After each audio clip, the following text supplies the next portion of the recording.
समितीची शासनाची दादा समितीची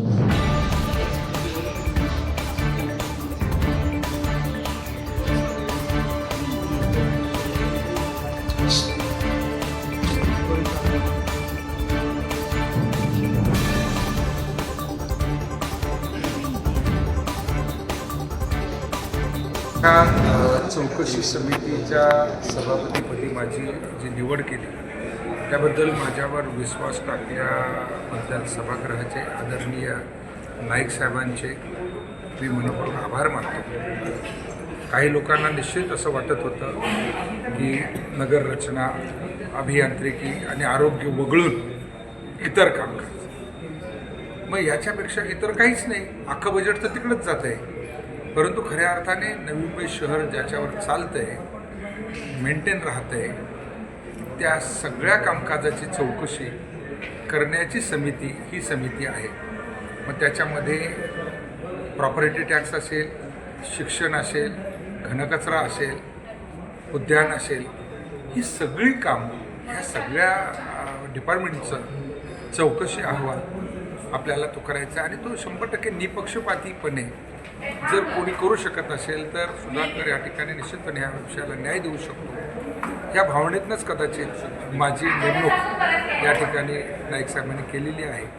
मी त्यांचं मनपूर्वक आभार मानतो. आणि ही चौकशी करताना या चारही विभागामध्ये मोठ्या प्रमाणामध्ये कंत्राटी कामगार काम करत आहेत, मोठ्या प्रमाणामध्ये परमनंट कामगारही काम करत आहेत आणि त्याच्यामध्ये कुठल्याही प्रकारचा घोळ झालेला असेल आणि त्याच्यातून कर्मचाऱ्यांना या शहराला काही चुकीचं होणार असेल तर त्यासाठी निश्चितपणे योग्य निर्णय घेण्यासाठी आपला अहवाल पूरक असेल याची मला खात्री आहे.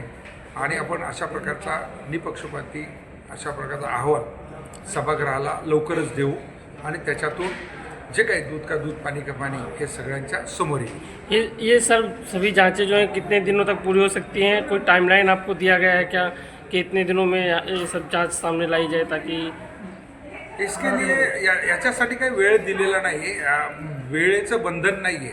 परंतु लवकरात लवकर आपण हा अहवाल, कारण काय शहराच्या समोर हा अहवाल मांडायचा आहे. गेली 5 वर्ष प्रशासनाने शहराला सुंदरपणे चालवलेलं असेल, काही चुकाई झालेल्या असतील आणि त्या सगळ्या दुरुस्त करून पुढे हे शहर पुन्हा एकदा चांगल्या पद्धतीने चालावं, त्यासाठी कुणावर तरी दोषारोप ठेवण्यासाठी आपल्याला हा अहवाल द्यायचा नाही आहे. तर ज्या काही त्रुटी होत्या, ज्या काही चुका झालेल्या आहेत त्या दुरुस्त कशा व्हाव्यात, हे शहर पुन्हा एकदा उभारी घेऊन त्या दिशेने कसं जावं, हा त्याच्या पाठीमागचा उद्देश आहे. आणि त्यामुळे जेवढं लवकरात लवकर, कारण माझ्या समितीमध्ये आम्ही 5 लोक आहोत, विरोधी पक्षातले 2 आहेत, सत्ताधारी पक्षाचे 3 आहे आणि ह्या 5 लोकांनी वेळ देणे गरजेचं आहे. प्रत्येक विभागाच्या लोकांना, विभाग प्रमुखांना विश्वासात घेऊन आपण त्यांनी केलेल्या सगळ्या कामाची सूची आणि त्या सूचीवर आम्हाला कसा अभ्यास करायचा आहे, काय माहिती मागवायची, त्याच्यासाठी पुन्हा त्यांना आम्हाला तो वेळ द्यावा लागेल.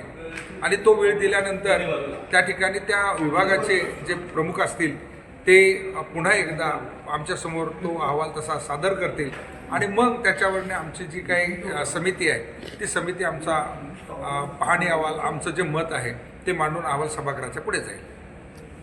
धन्यवाद.